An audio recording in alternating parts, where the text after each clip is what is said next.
maa ngi jégalu j'adore faire des émissions avec toi. En tout cas partage vraiment tey jii ana waa Y'en a marre. Yes, il se porte bien ñu ngi fi tout le monde va bien. sauf Aliou Sané. Aliou Sané il se porte très bien il est là. Yes.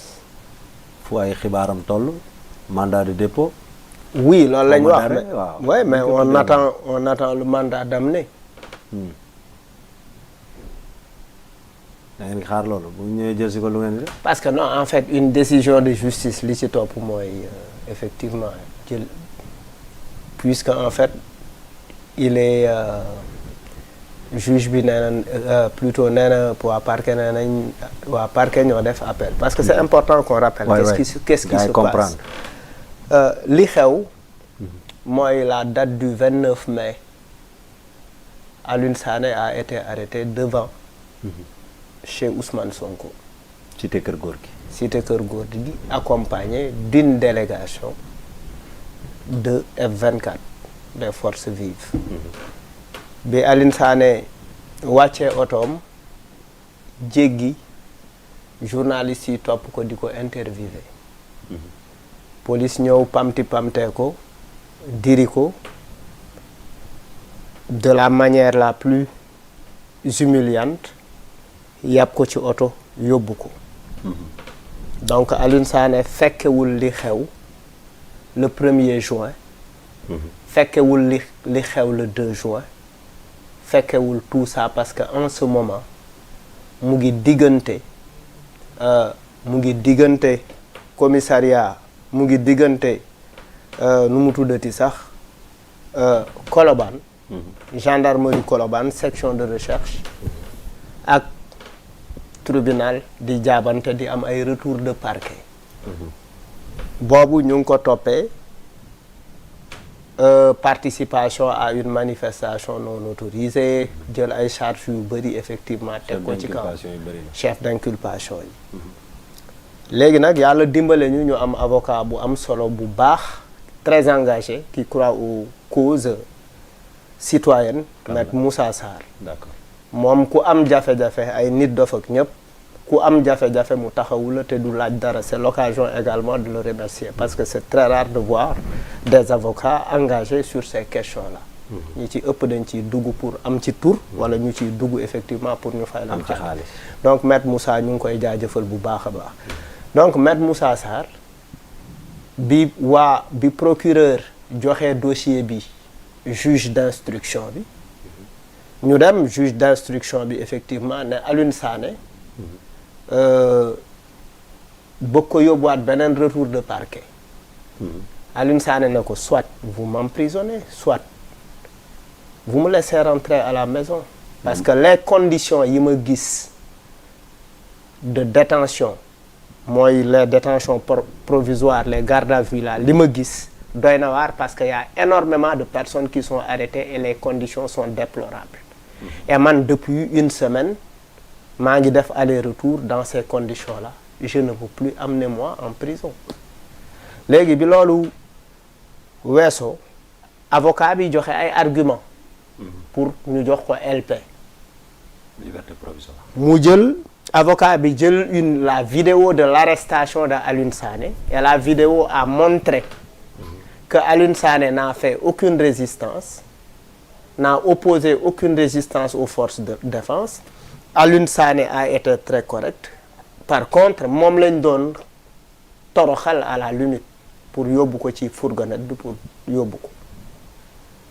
quand la vidéo a été appréciée par le juge bi ne effectivement sur cette base mënuma tëj Aliou Sané donc mën nañ gëm ni que les juges aussi sont en train de faire un travail important en termes de prise d'indépendance loolu lu am solo la parce que bëggoon na ko yóbbu mais bi mu apprécier vidéo bi intime conviction am jox na ko ni mais kii deful dara nañ ko bàyyi mu dem.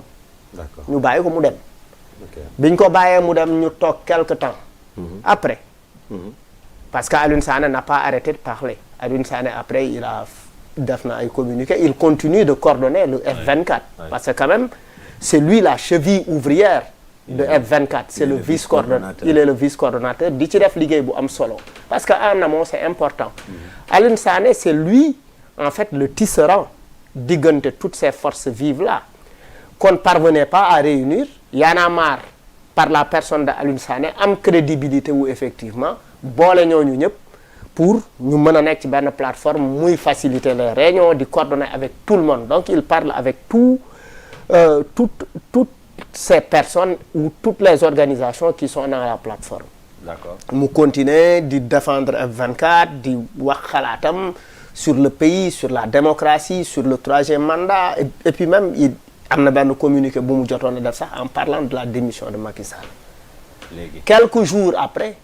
Le parquet fait appel. yóbbu affaire bi chambre d'accusation bi ñu yóbbee affaire bi chambre d'accusation effectivement ñu procureur le après ñu ne effectivement Alioune Sané.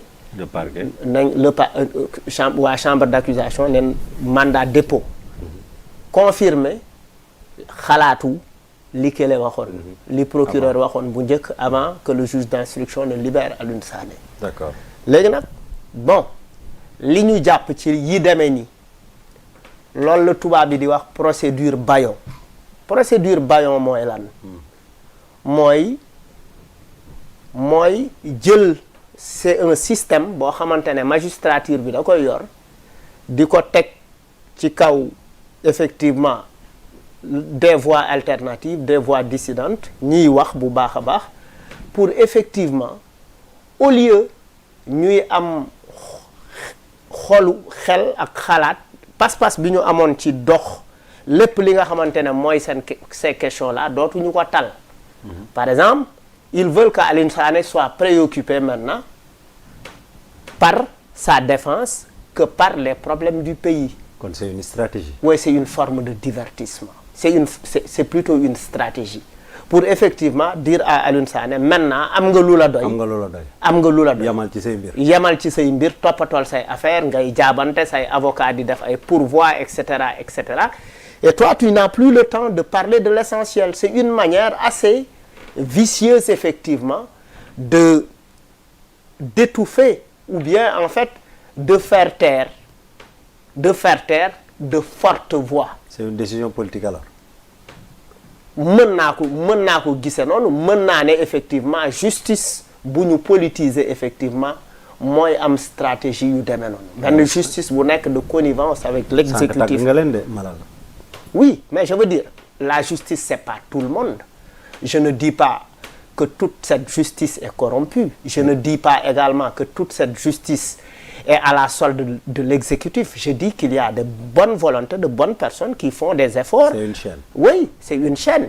Dans la chaîne, mën nga am saaku pombiteer. ci biir saaku pombiteer bi am ya ca nëpp.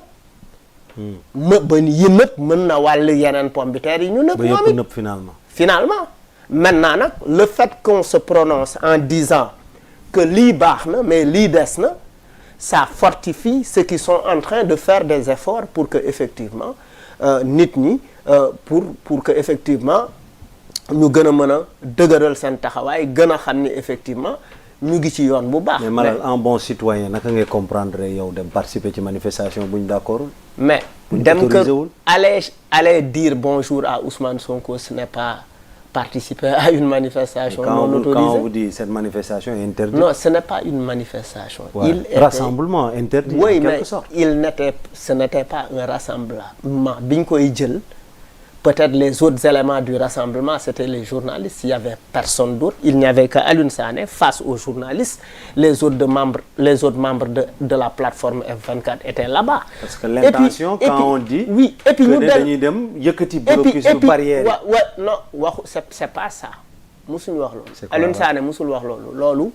C'est après que d'autres beaucoup plus radicaux ont commencé à dire ça. Il ne faut pas confondre ce que d'autres disent à ce que Alioune Sané disent. Et puis aussi vouloir coûte que coûte rattacher Alioune Sané au PASTEF, c'est vraiment mal connaître ou bien méconnaître Alioune Sané. S'il est proche du parti. Oui, est-ce que oui. Être proche du parti, ça veut dire quoi? Être proche du parti, c'est épouser la philosophie du parti, c'est accompagner le parti dans ses actions. Alioune Sané ne fait rien de ça. moom mooy personne morale Y'en a marre. Oui, Y'en mais a la marre, plateforme, société civile en mais quelque sorte. la plateforme n'est pas la plateforme de Pastef, c'est une plateforme citoyenne qui s'appelle F24. Finalement. Avec d'autres Pastef ci la di ci wax kàddoom Mimi Touré ci la ñeneen ak ñeneen ci lañ. mais pourquoi mu porter Il ne faut combat pas. au Pastef? Non, en quoi? Est-ce que tu peux me donner un exemple concis, clair, court, clair et concis, 3C, bu Alioune Sané porter un combat de Pastef? Donne-moi ça. non Y'en a marre tey mën nga Ah poser non, question. non, donne-moi. Ah déedéet. C'est-à-dire tu dis que bokk na ci ma ne la léegi won ma. waaw le fan fait ka ñu ne bokkee. dañuy dem yëkkati les barrières. Mais c'est quand est-ce que Alioune Sané l'a dit? Tu peux me sortir un élément journalistique confortant ce que tu dis. may jéem a dugal. Ah déedéet non maa ngi lay yóbbu sa xol. xam li may bañ ma wax la ko nga sax. waxoon naa la ni yaay petit Pape Ngagne petit Ngagne commencé di nga. petit Ngagne a ngi nii par l'occasion Pape Ngagne dama dugg fii je suis toujours surpris saa yu ma duggee fii day bees day rafet bien entretenu chaque fois am na lu bees lu ñu fi defar quoi. Macha Allah. yàlla na affaire bi gën a màgg. ba nekk ay ngandi affaire. Amiin. Je te félicite, tu es courageux. tey moom yaay Pape Ngagne yéen a ma bëgg a def benn Barthélemy comme ni nga koy waxee. Ah non non non. pour nga may laaj may tontu. Ah non non non c'est que yow kay boy sama rek da yow kay da nga Aliou Sané ñàkk na fayda bay def allégeance à un parti politique. ak parcours am jaar-jaaram. Aliou Sané est une voix alternative indépendante libre qui n'est rattachée à aucune idéologie politique. léegi lan mooy position Y'en a marre face à cette décision de justice. Mais c'est se battre c'est de comment dire. nu ngeen di xeexee. Non, mais ni ñuy xeexee mooy légalement. Comme on l'a toujours fait. mooy wax rek. D'abord ànd ak suñu avocat wóolu nañ ko parce que sur les différentes étapes de la procédure il est en train de faire un travail énorme. Donc mooy lu ko yoon laaj ak lu ko yoon may mu ngi koy def et on a aussi le soutien des Sénégalais à travers les réseaux sociaux. On a le soutien également de F24 qui a fait une conférence de presse et on a aussi un communiqué signé par la majorité des organisations de la société civile. De grandes personnalités politiques du Sénégal effectivement ont réagi à cette situation. Et ça c'est déjà un soutien important. Mais li ma ci gëm. mooy lan. gëm naa ni que l'État n'ira pas jusqu'au bout de cette affaire. Pour moi, le parquet a voulu faire quelque chose. Ñoom dinañu apprécier et puis ce n'est pas par rapport au contexte. Les gens devraient être beaucoup plus ci ayca on assouplit on dessert ayca na nooy parce que xam nga lu intéressant beaucoup de personnes ne prendront pas beaucoup plus de risques parce que Macky Sall certes il nous gouverne mais il est en train de partir. Oui, il est en train de partir. Quelqu'un pour kuy dem ak kuy des duñu benn. Et les gens qui restent ne prendront pas certains risques. Ça peut leur coûter demain leur avenir. Mais est-ce que nekkul da ngay def dans la menace. Déedéet. yaa ngi junj de. damay wax non. naan kii ñëw. waaw léegi nag yaa ngi dox ci suñu maay bu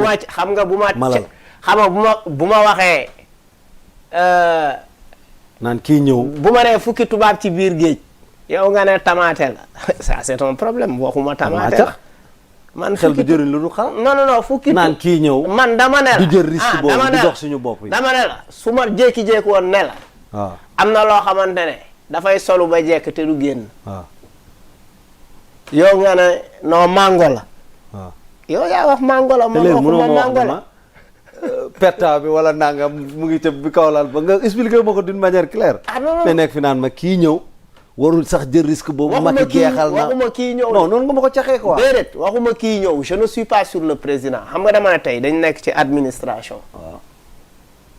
ñu am ay juge am ay magistrat am ay am ay procureur am et cetera am ay greffier tey si je suis un jeune administré un politique le régime d'aujourd'hui wala ma nekk d'âge kenn bëgguma jëlloo une certaine décision boo xamante ne pourtant mën na ma porter préjudice te ñu ngi ci waaju ñu ngi fin wu régime ñu ngi ci fin wu régime man bu ma muusee tuuti damay bañ loolu nga bëgg a wax ouais. d'accord kon comprendre naa cax bi waaw mais